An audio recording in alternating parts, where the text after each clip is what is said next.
sbagliato. Allora, se noi parlavamo della strumentalizzazione delle notizie e delle notizie vere o non vere che circolano, noi cerchiamo di far circolare quelle più vere possibili, portando le persone che le fanno le notizie, in questa fattispecie qui il sindacato. Volevo chiedervi, per quanto riguarda la tanta vexata questione del discorso della legge Fornero, eccetera, così, che comunque vi ha preoccupato tantissimo molti pensionati, questi limiti di età portati in là nel tempo, secondo voi è rivedibile sotto certi aspetti, è auspicabile in qualche modo che venga presa in mano la questione delle pensioni, oppure no, al di là dell'adeguamento e fondo non autosufficienza di cui abbiamo parlato prima? Allora, questo è un punto della nostra piattaforma che abbiamo in piedi ormai da più di 2 anni, in piccola parte comunque. Proprio nel confronto con il governo noi siamo anche riusciti un po' a scalfire la legge Fornero, no? Perché rispetto al blocco dell'aspettativa di vita, no? L'allungamento dell'aspettativa di vita per certe categorie, questo è, come dire, rimettere in discussione quello che la legge Fornero aveva previsto. E quindi la flessibilità, quindi la possibilità che per alcune categorie possano andare in pensione prima dei 67 anni, che è la pensione di vecchiaia, oppure tutta la questione dei precoci che possono andare in pensione, anche qua si appartengono a certe categorie solo con i 41 anni di lavoro, no, indipendentemente dall'età. Ecco, questo è un modo, come dire, rispetto a quella legge e anche a leggi che comunque avevano fatti altri governi, perché sull'allungamento dell'aspettativa di vita rispetto alla pensione non è stata la legge Fornero, ma ha solo accelerato, ma è stato qualcun altro, il governo precedente. Quindi noi, come dire, come organizzazioni sindacali stiamo facendo e vogliamo proseguire su questa strada. Noi le abbiamo sempre detto che la legge Fornero va comunque rivista e modificata. L'abbiamo detto appunto nella piattaforma che avevamo sottoscritto unitariamente. Quindi questo è un punto importante. E quindi questo è l'obiettivo che noi ci siamo dati. Per cui arrivare ad allargare il più possibile la possibilità per alcune categorie, per lavoratori e lavoratrici che svolgono determinati lavori, di anticipare, di andare prima. Assolutamente, qualcosa da aggiungere? Sì, ricordiamoci che dal 1° gennaio, abbiamo ricordato anche in occasioni precedenti, si è avviata con il decreto del governo in occasione di questa legge di stabilità, abbiamo introdotto la flessibilità per altre 15 categorie di lavoratori per i quali non scatta l'adeguamento che diceva la Rosanna adesso. Certo, noi avremmo voluto un allargamento non solo 15 categorie, di lavoratori particolarmente gravosi, ma lo riteniamo comunque un risultato, sia chiaro, perché prendiamo per esempio alcuni insegnanti di maestre di asilo, cioè anche lavori che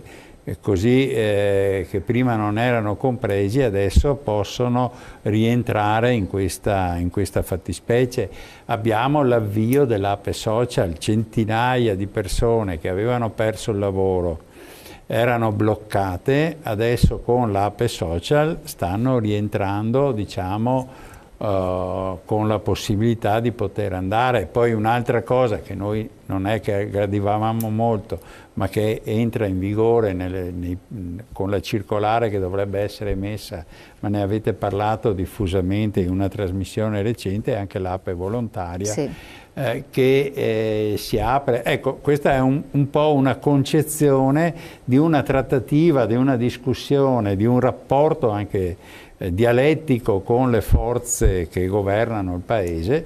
Poi vedremo dopo il 4 marzo cosa succederà, per tentare di riparare a dei danni che nel sistema sicuramente ci sono, anche per affrontare questioni che nel sistema ci sono, perché noi siamo i primi interessati che il sistema pensionistico regga, il sistema pensionistico e garantisca pure, anche in e futuro garantisca le pensioni e garantisca il sistema. Certo che se però dovessero prevalere idee un po' pericolose da questo punto di vista, adesso faccio solo un esempio, perché però bisogna che siamo consapevoli tutti. Se noi continuiamo ad andare nella strada della defiscalizzazione degli oneri, cioè che vuol dire che le aziende non pagano oneri sociali e si riduce il costo di lavoro attraverso la defiscalizzazione, noi mandiamo in crisi il sistema, non solo quello delle pensioni,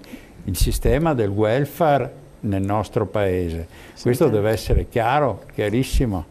Salve, sono un lavoratore precoce, ho fatto la domanda della pensione, me l'hanno respinta, licenziato nel 2015, ho finito gli ammortizzatori sociali da 6 mesi, mi hanno fatto la revisione, sono passati 10 mesi e tuttora non ho avuto notizie. Cosa devo fare? Grazie.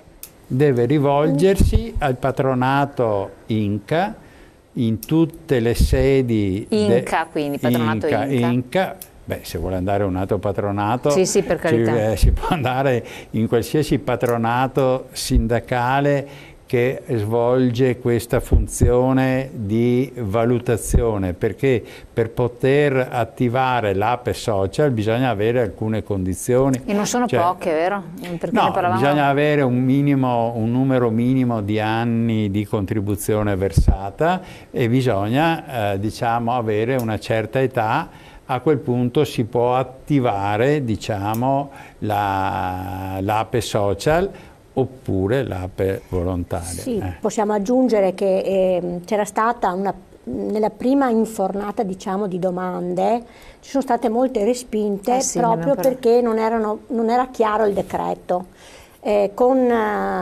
Successivamente poi sono state chiarite e quindi veramente adesso invitiamo caldamente il lavoratore a ripresentarsi al nostro patronato, perché vanno rifatte le domande proprio perché si sono chiariti meglio i requisiti. Perfetto, quindi attenzione a portare tutte le carte. Sì, l'esempio più classico era quello del lavoratore che in questa fase, licenziato a casa, ha trovato un piccolo lavoro, magari pagato con dei voucher, eccetera, e in una prima interpretazione il Ministero li aveva esclusi dall'applicazione dell'Ape Social. Un successivo chiarimento invece ha determinato che per queste forme di integrazione del reddito invece non davano corso all'interruzione del diritto. Perfetto, chiedo alla regia un attimo se ci rimetti in onda i 2 messaggi così possiamo rispondere, che giustamente se ne abbiamo i nostri telespettatori che dicono che non diamo risposta quando siamo in trasmissione. Allora,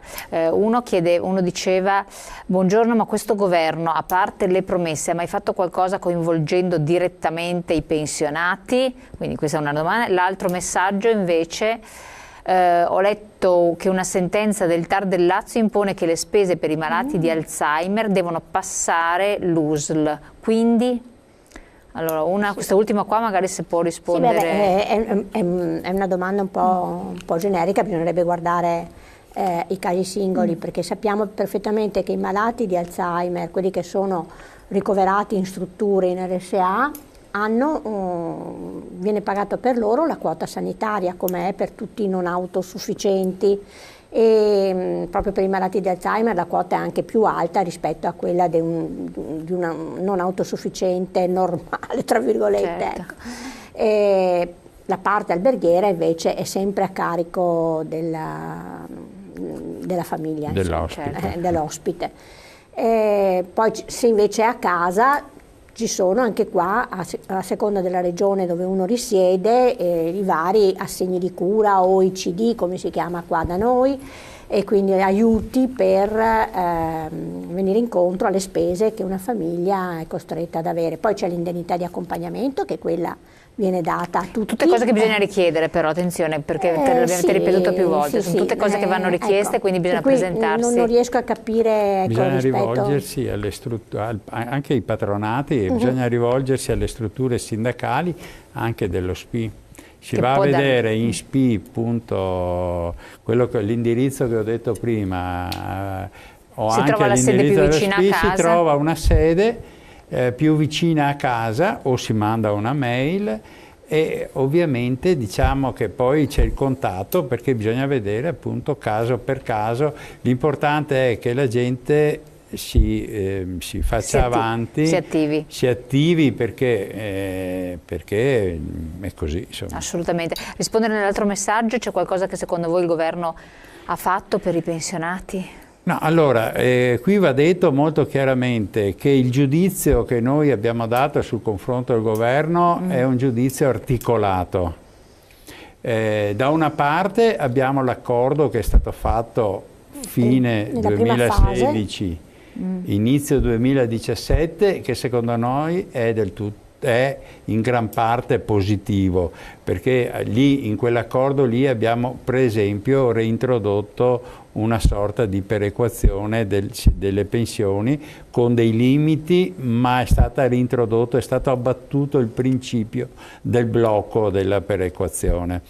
Nell'ultimo invece confronto, pur avendo anche lì degli aspetti positivi, ho detto prima, per esempio noi abbiamo lavorato molto perché ci fosse reso meno vincolante il blocco e con l'adeguamento dell'attesa di vita.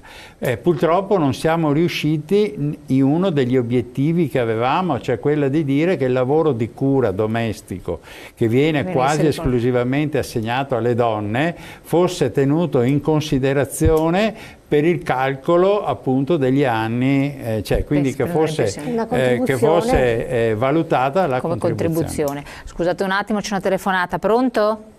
Pronto, buongiorno. Buongiorno, da dove chiama? Chiamo da Montebelluna, mi chiamo Adriana. Buongiorno signora Adriana. Ha ragione il signore dire che non saranno molto cioè le persone che stanno male non avranno più neanche un'assistenza. Io vi faccio un esempio, io sono una malata di Parkinson da 22 anni e ultimamente proprio sono disabile, ma io ancora mi muovo per fare le mie cosette qua, dopo il pomeriggio sono seduta di notte, poi non ne parliamo, ho sempre bisogno. Dico, ma come fanno quando si va dalla commissione medica? Io guardi, mi hanno detto una cosa, di fare la persona disabile dal punto di vista psichico. Io se non lo sono, per fortuna che ho ancora la testa per ragionare, non lo faccio, perché per amor di dire, per vedere se mi danno qualcosa. Io guardi, non so neanche più cosa dire. Le case di riposo qui nelle nostre zone costano 2.200 euro. È da prevedere, non che siano seguiti, sono seguiti bene, sì, però se c'è qualcuno che non riesce a mangiare, a tagliarsi una mela, se c'è un'altra persona lì vicino, magari la parente di una che aiuta a tagliare qualcosa, dicono no signora, perché se no domani tocca a noi farlo questo. Ecco, se volete qualche altra, forse dire qualcos'altro. Grazie, la sua segnalazione è molto molto importante. Adesso anche sentiamo i nostri ospiti. Noi la ringraziamo tantissimo e tanti auguri comunque per la sua difficoltà di vita quotidiana, che possano in qualche modo comunque cercare, speriamo che possa trovare un aiuto. Signora, la ringraziamo, noi possiamo rispondere dopo la pubblicità, quindi ci segua. Grazie molte signora, buongiorno. Andiamo in pubblicità.